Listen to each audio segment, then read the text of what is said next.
안녕하세요, 여러분. 저는 30대 후반의 여자입니다. 저는 정말 찰거머리같이 지긋지긋하고 무시무시한 시댁에서 겨우 탈출해서 현재 새로운 인생을 살아가고 있는 사람이에요. 저는 이런 시댁에 관한 이야기를 텔레비전이나 인터넷에서만 접했었던 것 같은데 그 이야기의 주인공이 제가 될 것이라고는 정말 상상치도 못했습니다. 이젠 많이 지나가서 제게 더는 상처가 되지 않는 이야기이기도 하고 여기서 사연을 많이 듣다 보니까 많은 사연들로부터 제가 위로도 많이 받았기 때문에 제 이야기도 누군가에게 위로가 될 수 있지 않을까 하는 생각이 들어서 이렇게 글을 써봅니다. 익명성이란 것이 이래서 좋은 건가 봐요. 저는 사실 지긋지긋한 시댁을 겪으면서 더 이상 누군가에게 제 솔직한 속내를 보이는 것을 어려워하는데 익명이 보장된다는 이유 하나만으로 제 이야기를 이렇게 자유롭게 할 수 있게 되니까 말이에요. 사실 저는 남편과 사별을 했어요. 예기치 못했던 사고였고 예방할 수 없는 사고였어요. 반대편 차로에서 달리던 화물 트럭이 중앙선을 넘어 제 남편이 타고 있던 승용차에 정면으로 부딪혔고 남편은 비명도 지르지 못하고 그 자리에서 즉사했습니다. 사인은 압사였어요. 보지 말라는 만류에도 고집을 부려 사고 현장을 보게 되었습니다. 그 튼튼한 승용차가 마치 휴지 조각처럼 구겨져서 트럭 밑에 깔려 있더군요. 정말 화가 나고 억울했던 것은 화물 트럭을 운전했던 운전수는 겨우 타박상 정도의 상처만 가졌단 거였어요.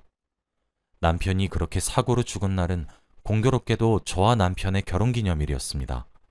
남편의 차에서는 제 결혼기념일 선물이었던 부서진 목걸이와 구겨진 편지, 그리고 내용물은 뭉개져서 형체도 찾을 수 없고 덩그러니 혼자 남은 빈 케이크 상자였죠. 남편은 결혼기념일만큼은 저를 혼자 두고 싶지 않아 했어요. 엄청 로맨틱한 사람이었거든요.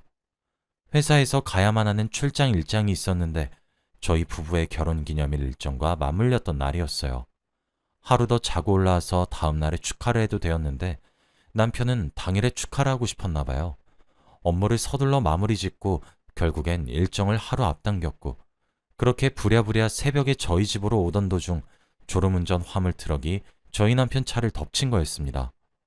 부검을 하시던 분께서 남편은 즉사하셨을 거라 추정하시는데 그 말이 얼마나 절 찔렀는지 모릅니다. 장례식장에서 우두커니 앉아 남편의 영정사진만 바라보고 있었는데 눈물이 나질 않았어요. 그저 멍하니 사진만 쳐다보고 있었죠. 시댁에서는 절 탓하셨어요. 아니, 정확히 시어머니는 절 탓하셨습니다. 남편을 잡아먹은 년이라고 제 머리채를 휘어잡으셨고 뺨을 갈기셨죠. 시어머니는 제게 온갖 욕을 쏟아부으면서 저를 폭행하셨습니다. 어떻게 남편이 죽었는데 귀한 내 아들이 죽었는데 눈물 한 방울 흘리지 않냐며 저를 비난하시기도 했죠. 반박할 생각도 반항할 생각도 그리고 그럴 만한 힘도 없더군요. 저도 넋이 나가 있었거든요. 때리면 때리는 대로 맞았고 흔들면 흔들리는 대로 휘날렸습니다. 뒤늦게 시아버지가 제게 달려와 새아가한테 왜 그러냐고 당신 미쳤냐고 소리를 지르며 시어머니를 저로부터 떼어놓으셨고 아가씨가 제게 달려와 울면서 정신 차리라고 한 것은 기억이 납니다. 저와 남편 사이에 태어난 자식으로 아들이 하나 있었어요. 당시 5살 된 아기였어요. 그런데 그때 분명 방에서 자고 있던 아들이었는데 시끄러운 소란에 견디지 못하고 일어난 것인지 문을 열고 벌떡 일어나 시어머니 앞을 가로막으며 엄마 때리지 말라고 하며 소리를 빽 지르고 씩씩거리며 시어머니를 노려보는데 그 뒷모습이 남편과 똑 닮았더라고요. 저희 시어머니는 시집살이를 시키지 못해 안달이 나셨단 말을 들으실 정도로 저를 많이 괴롭히셨어요. 그럴 때마다 제 남편은 부드럽게 나서서 저를 보호함과 동시에 시어머니 기분을 상하지 않게 부드럽게 달래면서 고부 갈등의 심화를 막아줬어요. 그럴 때마다 저를 자신의 등 뒤로 숨기는 남편의 뒤통수랑 아들의 뒤통수가 어찌나 닮았던지 그제서야 제 곁에 남편이 없단 감각이 현실감이 들어 아들을 끌어안고 펑펑 울었습니다. 아들은 아빠와의 이별도 받아들이지 못하는 어린아이였는데 우는 엄마인 저를 끌어안으며 함께 눈물을 흘려주더군요. 그렇게 남편을 보내주었습니다. 남편 장례식에는 무슨 뻔뻔한 낯짝인지 모르겠으나 음주운전자도 조문을 왔더군요. 그래서 또 한바탕 난리가 났었습니다. 그렇게 어찌저찌 남편을 배웅했어요. 그 이후 저는 하나뿐인 아들을 위해 돈을 벌어야 했습니다. 원래 전업주부로만 살고 있었거든요. 남편은 사고 피해자로 죽은 것이었기 때문에 보험금과 더불어 가해자 쪽에서도 보상금도 꽤 많이 나왔어요. 다 합친 6억 정도 되더군요. 하나뿐인 아들의 대학 등록금을 더불어 앞으로 들어가야 할 학비, 저와 아들이 함께 살아갈 생활비, 아들의 결혼자금, 미래의 아들에게 손을 벌리지 않기 위한 최소한의 제 노후자금, 6억은 턱없이 부족했습니다. 그리고 최대한 은행에다 묶어두고 싶었어요. 그렇게 저는 아들을 유치원에 보냈고 저는 일을 하기 시작했죠. 시어머니는 그 틈새를 끼어들어 저를 그렇게 괴롭히셨습니다. 아무리 아가씨와 시아버지가 뜯어말려도 도통 듣지 않으셨어요. 사실 누군가들은 그렇게 생각하실 것 같아요. 이제 남편과 사별했으니 더 이상 시댁으로 모시지 않아도 되지 않느냐고, 왜 친정이 있던 동네로 떠나지 않았느냐고 말이에요. 사실 떠나지 않은 것이 아니라 떠날 수 없었던 거였습니다. 남편과 사랑했던 10년 가까이 되는 세월을 보낸 저도 제 아들에게서 남편의 그림자를 찾았어요. 그리고 그날 결혼을 했던 제 자신을 원망했죠. 시어머니에게도 그럴 시간이 충분히 필요하다고 생각했고, 제 아들이지만 시어머니에게 손주이자 죽은 아들의 핏줄과의 인연을 잘라내버리고 싶지 않았습니다. 시어머니가 때리시고 절 할퀴어봤자 나이 먹은 노인네가 힘이 있다면 얼마나 있겠습니까? 저를 원망할 힘으로 아들의 죽음을 받아들인다면 저는 기꺼이 원망을 당하려고 했었습니다. 아들마저 그렇게 잃었는데 제가 손주마저 데리고 떠나는 건 시어머니께 가혹하다 판단했거든요. 어머니는 그렇게 저를 들들 볶으셨습니다. 아가씨와 시아버지는 제게 늘 미안해했어요. 제가 단호하고 냉정하게 끊어낸다면 끊어질 일방적인 관계가 되었음에도 불구하고 아들이자 오빠의 흔적인 제 아들과의 연을 끊지 않게 해준 것에 대해 감사해하기도 했어요. 사실 저는 서울에서 나고 자란 서울 사람이었고 남편은 전주 사람이었습니다. 저는 남편 하나만 보고 서울에서 연고도 없는 전주로 시집을 온 거였고요. 그래도 싹싹하고 밝은 성격을 가진 남편이 제게 본인의 지인들을 참 많이 소개시켜줬고, 그 사람들은 이제 제게 친구 또는 지인으로 자리매김을 했어요. 저도 이제 지역 주민이라 봐도 무방했던 거죠. 하지만 그뿐 아니라 제가 지역에서 유명했던 이유가 또 하나 있는데 바로 시어머니 때문이었어요. 저희 시어머니가 제게 부리는 횡포는 그 지역에서 유명했습니다. 제게 냅다 소금을 뿌리기도 했고 물을 뿌리기도 했고 길에서 욕도 하고 소리도 지르고 했어요. 손주 앞이든 아니든 상관하지 않으시고 저를 쥐잡듯 잡으셨습니다. 사실 무섭지도 않았어요. 그저 시어머니가 제 눈엔 안쓰러워 보였습니다. 저는 죄송하다, 잘못했다 등의 말만 반복하고 빠르게 사라지기도 했고 배웅을 하기도 했어요. 제 지인들은 시어머니 욕을 했죠. 젊은 나이에 과부가 된 것도 서러운데 왜 저렇게 구시냐고. 이러다 손주도 안 보여주면 어쩌려고, 그때 가서 얼마나 큰 후회하시려고 저러시냐고요. 그렇게 시어머니께 구박을 받고 아가씨와 시아버지께 위로와 감사를 받으며 몇 년을 지냈습니다. 그 사이 제 아들은 초등학교에 입학을 했고 훌륭한 인성을 가지며 엄마 바라기 효자로 자라나고 있었습니다. 저는 회사에서 경리직을 맡고 있어요. 제가 셈에 빠르기도 하고 그래서 적성에 맞고 나름 안정적이더라고요. 그런데 저희 회사의 거래처 남자 직원분께서 제게 호감을 보이셨어요. 당연히 저는 단호히 거절했죠. 저는 남편이 그렇게 죽고 난 이후 한 가지 다짐을 했어요. 적어도 아이가 성인이 될 때까지는 재혼하지 않기로요. 저는 제 목숨과도 같이 귀중한 아들에게 혼란을 야기시키는 어떠한 행동도 하고 싶지 않았거든요. 이미 아빠의 부재를 느끼고 있는 아이에게 새로운 존재가 아이의 근간을 흔들게 하고 싶지 않았거든요. 그리고 무엇보다 몇 년 지났다고 해서 잊혀질 사람이 아니었어요, 제 남편은. 남편이 있단 말로 거절을 했는데 저희 회사 직원 중에서 그 거래처 직원분과 친한 사람이 있었나 보더군요. 그분도 사람이 좋고 저도 나이가 젊고 그래서 그런지 나름 자기 딴에는 저와 그분을 이어주고 싶었나 봐요. 좋은 의도로 말이에요. 그래서 제가 사별한 지 꽤 오랜 시간이 지났고 슬아의 아들 하나를 키우고 있단 점 등등을 알려줬더라고요. 남편이 있단 말로 거절한 뒤 물러날 줄 알았는데 제가 사별하고 혼자란 사실을 알고 난 뒤엔 더욱 적극적으로 제게 대시해오기 시작했습니다. 저는 매몰차게 말했어요. 제게 대시하는 거래처 직원분께도, 그리고 그분께 제 정보를 알려준 우리 회사 직원분께도 이러시지 말라고, 부담스럽다고, 제 입장은 왜 생각도 하지 않고 일방적으로 이렇게 절 대하시냐고요. 저는 웃으면서 회사 생활을 하고 싶은데 요즘 들어 사직서를 내야 할지 말지를 고민하고 있다고, 그리고 제게 굉장히 무례하다고 말이에요. 저는 사별하고 아이를 혼자 키우는 싱글맘인 것은 사실인데 그것만으로 얕보여야 할 이유가 없다고, 얕잡아 보지 않는다 말씀하시겠지만 제가 느끼기엔 그렇게밖에 느껴지지 않는다고, 그렇지 않으면 그만해달라고 정중히 거절한 사람에게 왜 이렇게 일방적으로 구냐고 말이에요. 다행히 두 분 모두 신사적인 분들이셨고 제 말을 받아들여 주셨고 수긍하셨고 사과도 해주셨습니다. 그런데 이 일이 어떻게 들어갔는진 모르겠지만 시어머니 귀에 들어가게 되었더라고요. 그날은 2주에 한 번 제 아들을 시댁에 데려다주고 하룻밤을 자게 해주는 날이었습니다. 어김없이 아들과 손을 잡고 시댁에 도착했고 아들과 빠이빠이 손을 흔들던 순간이었습니다. 시어머니는 제게 정말 돌진하듯 달려드셨고 제 긴 머리채를 휘어잡으며 내 이럴 줄 알았어, 여우 같은 년. 남편 잡아먹은 년으로도 모자라서 과부된 주제에 남자한테 꼬리를 쳐?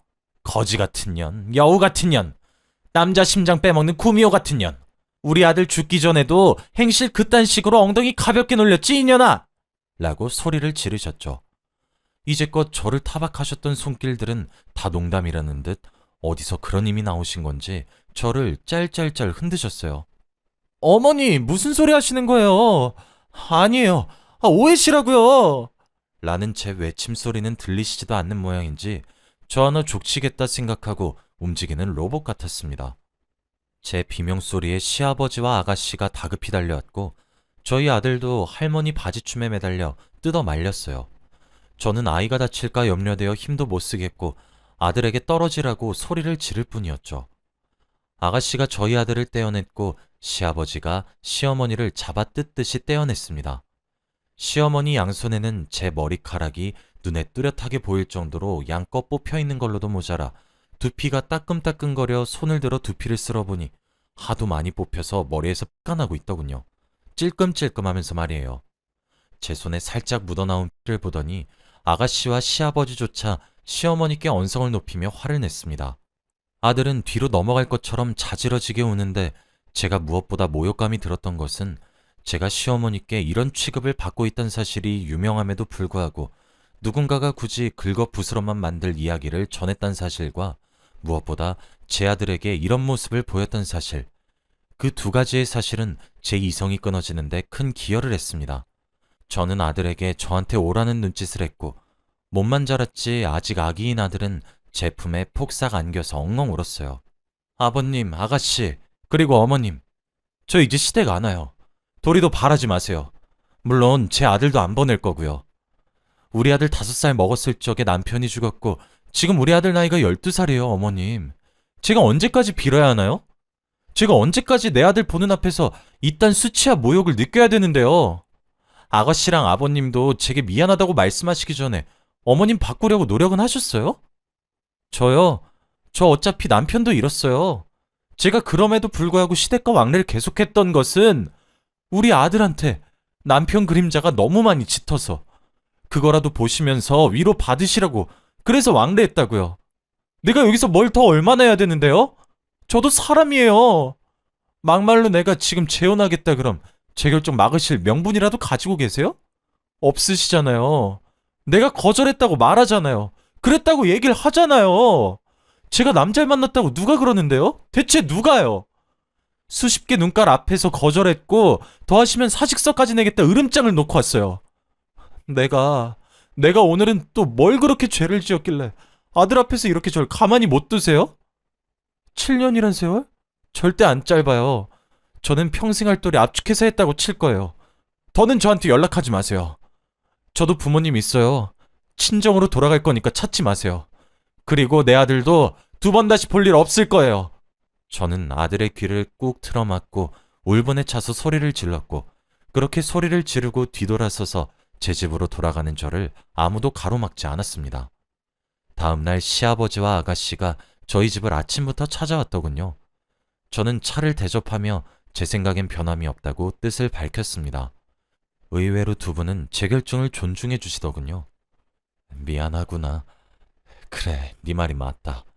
내 아내를 내가 더 고쳤어야 하는데, 아휴, 그래, 너도 인간이라 참는 것이 한계가 있을 건데. 그래도 매일 아들 영정사진 붙잡고 우는 아내를 보고 있으니 그렇게라도 감정 표현을 하는 게 낫다 싶어서 방치했어. 미안하다, 미안해. 정말 미안하구나. 이건 얼마 되지 않지만 이사하는데 보태 쓰거라. 그리고 손주 녀석 교육비나 네가 쓸 생활비가 모자라도 언제든지 연락해주고. 그 정도는 해줄 수 없겠니? 나도 너한테 미안해서 이러는 거란다. 아내가 절대 모르게 할게. 그래요, 새언니. 언니에게 큰 짐을 지우게 한 것은 사과드릴게요. 그래도 언니 이 지역 떠나고 그럼 많이 힘들 거예요. 그게 금전적인 어려움이라면 저희한테 주저하지 말고 연락 주세요. 나랑 우리 아빠는 언니 이해해요. 아니, 오히려 고맙지. 사별하고 몇 년씩이나 며느리돌이 해준 사람인데 우리가 그걸 어떻게 몰라. 정든 고향을 떠나는 것은 무서운 일이었고 이제 마지막 남은 남편의 흔적이 묻은 집을 파는 것도 두려운 일이었지만 저는 제 아들과 저를 위해서 지역을 떠나기로 했고 아가씨와 시아버지의 간곡한 부탁은 들어주겠다고 약속을 했습니다. 지금은 벌써 2년이 흘렀어요. 저희 아들은 중학교에 입학했지만 아직 사춘기가 오지 않았고 여전히 착하고 순한 아들입니다. 그리고 아가씨와 시아버지의 말씀에 따르면 시어머니는 지금 심리치료를 받고 있다고 하시더라고요. 제가 마지막에 토열을 하듯 쏘아붙인 말과 실제로 주거지를 서울로 옮겨버리는 결단까지 다 보시더니 자신의 문제점을 깨달으셨던 것인지 심경의 변화가 있으셨던 것인지 그 누구도 알 수 없지만 그래도 심리치료를 받으시고 스스로 변화를 하려 한다고 들었습니다.